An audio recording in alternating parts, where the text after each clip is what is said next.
This is episode 355 of the Super League Pod. Some late news hits feature throughout the show this week. IMG ask the fans for their views, so we air ours. Wigan get a new possible King of King Street, and Hull Sailors just have an abundance of hookers to delight in for 2023. There are some new nights to run the rule over too. There's a fun new SLP traffic lights game for you to play, advice for anyone heading to Utah, and we talk about crisps. So get strapped in.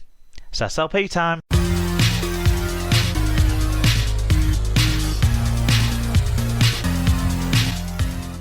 Hello listeners, welcome to episode 355 of the Super League Pod. This week you have myself, Mark, and I'm rejoined by Scoot. Sarah, good to have you back on this side of the Atlantic. Yes, it's good to be back, actually. Been back for a week now, so starting to just about feel like I know what time it is and everything else. You've been trying to spread the rugby league gospel to Utah whilst visiting lots of things in America and going to the Old Faithful Geyser. Is that how you pronounce it? Geyser? Yeah. Geyser? I think it depends who you are as to whether it's a geyser or a geezer. Fair enough. Joshua taught our host son the words to Old Faithful very quickly. Excellent. So that was fun. Excellent stuff. Well, it's your first welcome back. Do you want to tell everyone about our sponsor?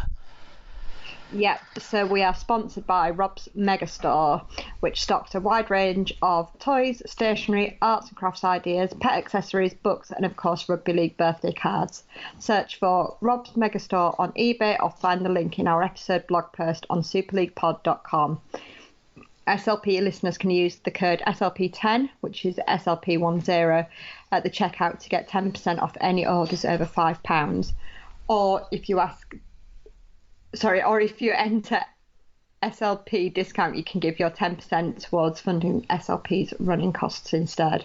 That's great. Okay, so what have we got on the show this week? Well, I don't know if you've seen, Sarah, but the IMG fan survey's out, so they've got round to asking the fans their views on how the future might want to look for rugby league. So we'll probably get into that a little bit in the opening. We'll go through all the round 24 games with the scores, the stats, and of course your fan reviews, and any relevant news will be thrown into. Again, some late bits of news today that before we started recording that'll be interesting, that affect both of our teams, Wigan and Hull.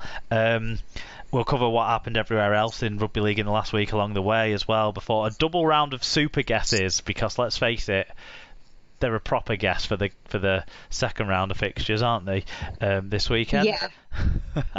And then if we think we've got time, go on. I said, who knows who will be banned for those matches? Well, banned, injured, rested. There's so many permutations for those fixtures. So yeah, we've got that. Exactly. Coin flip situations going on there. Finger in the air, all of that. If we've got time, or if we think we've got time, we might talk about the England night squad before the end of the show as well. So there's lots to get through. A few bits of feedback and stuff from last week's show. First of all, so Dr. Bob Phillips said in terms of the quiz, he got none out of 3. Which I predicted, but he said he nearly got the shirts question that Tom asked, and to keep in with his usual form in another excellent quiz on a cracking episode. But he points out to Tom, who co-hosted last week as a guest, there is not and can never be a replacement for Ryan Hall, apparently. I do wonder if Ryan Hall's got any sort of restraining order out on Dr. Bob. Yeah, I think that the restraining order's been there for a while now, hasn't it? Definitely, he must have some sort of online monitoring for his whereabouts, I would hope, at least to keep himself at a safe enough distance from Dr. Bob. Fat Boy Rob said, New Boy Tom gets nearly everything right. He knows what he did wrong. Leeds and Salford, my arse, smacking in the face emoji. Well, you know, not to spoil things too much, but when we get to the standings, maybe it's your arse for sure, Rob, and not Tom's arse. That's being flashed on that one. And then Mark W got in touch. He said, I listened to the latest episode on my drive to Huddersfield and pulled up at a red traffic light just as you started discussing the Croft sin bin. Genuinely thought to myself, I wonder if this will turn green before Mark mentions the cup final. It beat you by like 4 seconds. I hope the new Huddersfield fans that got in touch last week kind of understood that I was joking a little bit around with that and stuff, but maybe they haven't, because none of them got back in touch this week. So alienated our new fans, Mark. Well, it's their own fault if they bring up things that I'm just not gonna be able to resist mentioning. Anyway, thanks for everyone getting in touch. So the IMG survey, the RFL and the Super League have pushed it out for all their social media channels. Everyone will have been getting emails this afternoon about it. I'm not sure if you've seen the survey yet, Sarah. I've seen that the emails come through, but I haven't read it yet. Right. So the survey, it's like a sort of standard online survey thing. Takes 10 or 15 minutes. I've seen quite a few people already commenting on Twitter and stuff saying I've filled it in, but whether it's worth the time, whether they'll listen, etc., etc. So I don't know if that tells the people monitoring this kind of some of the things they need to know about some of the feelings of fans in our game at the moment. But it's got the typical stuff about, obviously setting the scene for who people are, where they live, how many games of rugby league they attend each year, that sort of thing, how they consume their rugby league as well. But interestingly, there are a lot of questions that seem quite loaded in the survey. So there's questions about, would you be supportive of 2 leagues of 10? There's questions about how many teams you think should be in Super League. There's a question about promotion and relegation, whether you think that's should exist in Super League. There's also a question about French teams in Super League. Questions about Magic Weekend, things like that. So it's not too many questions, but when anyone who gives like an extreme answer at the top or bottom end of each scale, it seems to be the script seems to be prompted to ask you a follow-up question for you to give a bit more of a qualitative answer to explain why you've gone with that opinion. So when I was... Sorry, go on. No, I was saying that's interesting. So actually, in a sense, if you want more of your opinion heard, then you are better to go for that extreme answer so you can explain it more. Well, they give you a free text box at the end of the survey anyway to get anything else out there that you want to be thought about. So that's a part of it too. Hopefully they'll be reading all of those. But yeah, you're right. I suppose it does play on that a bit. I don't know if it gives you that for a moderate option on some of the questions. I don't know. But the questions it specifically pulled out that box for me about was where I was absolutely against 2 leagues of 10.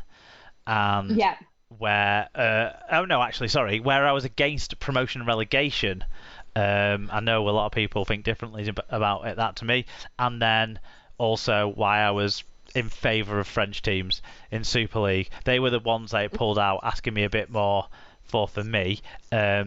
Clearly, from what I'm saying there, I was absolutely against 2 leagues of 10, which I have been all along. Yeah. One of the questions then follows up about loop fixtures as well. Well, there's no way of having 2 leagues of 10 and not having 12 loop fixtures. So if people want to, double down on their opinion towards maybe a 14 or a 16 team Super League without loop fixtures and without this 10 team thing, then it gives you that opportunity to do so. There's no guarantees that these results will be taken into consideration in final decisions or that they'll be ever published, so we're aware of what the fans think. But I think it's definitely an opportunity for the fans to be involved in the process, seeing as everyone else seems to be. Yeah, no, as you say, it might not be taken into consideration, but if you don't have your say, you can't complain, can you?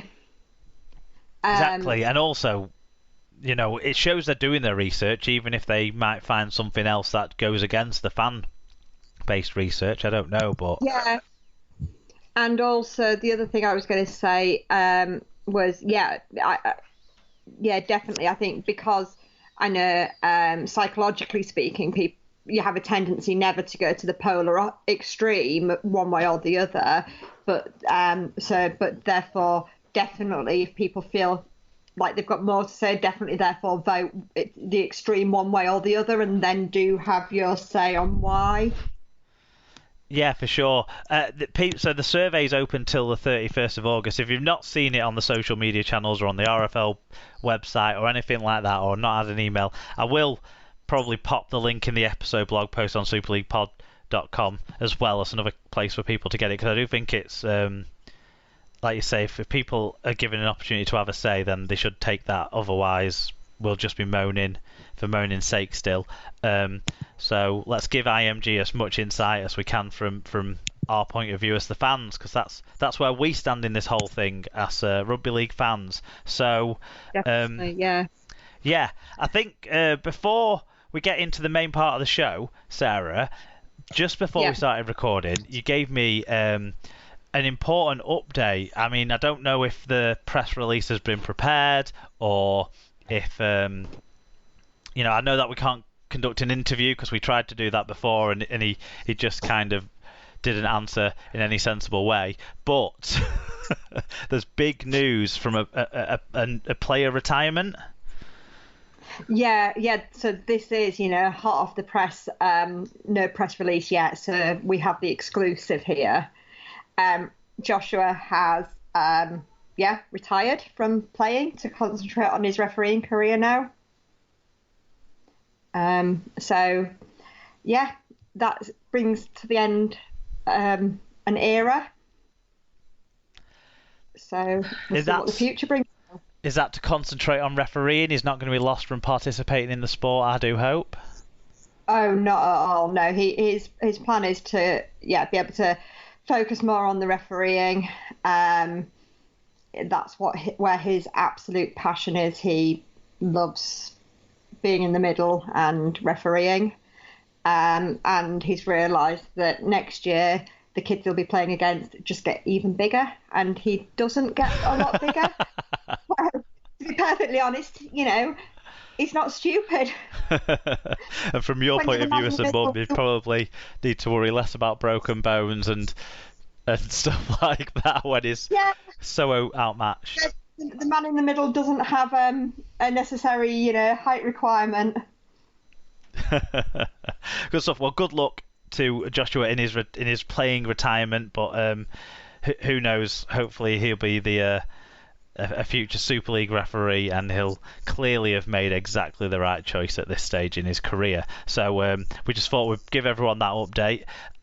Okay, if people want to get in touch with us and get involved in the show on social media, it's at Super League Pod on Twitter and Instagram, or facebook.com/Super League Pod. You can email superleaguepod@gmail.com or visit superleaguepod.com to get the info on each episode and links to the Google Forms for your fan views so that we can share and discuss them on the show, which we're going to do soon. And don't forget to subscribe on whatever podcast app you're listening to us on, and leave a rating and review if you can. Right, let's move into Super League Round 24 match reviews.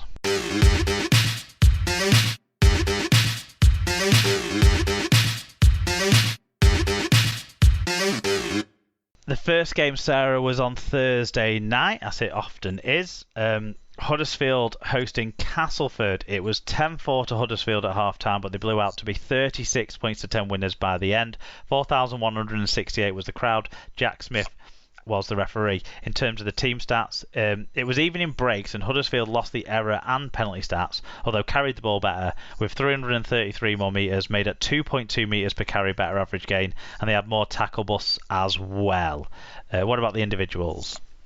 Yeah, so individually for Huddersfield, it was Louis Senior with 2 tries, 213 metres, 2 clean breaks. Luke Yates with 121 metres. Ricky Luatelli with 1 try, 1 try assist, 117 metres. And Chris Hill with 107 metres. And for the losing Castleford, it was Beretta Framer with 134 metres. Just a one fan view on this game, even though it was televised. Mark W said, errors killed us in that first half. We were overplaying and coughing up possession, keeping Cass in the game. That said, I was never too worried going into the second half. Unfortunately for Cass, the difference in the two benches was huge, and it felt like it was only a matter of time before that would become apparent. King had his best game for us, and it was nice to see Louis put in a great effort at home before he leaves. Not much in on this one. I mean, maybe people weren't inspired to watch it. Were you inspired to watch it? I watched it because it was the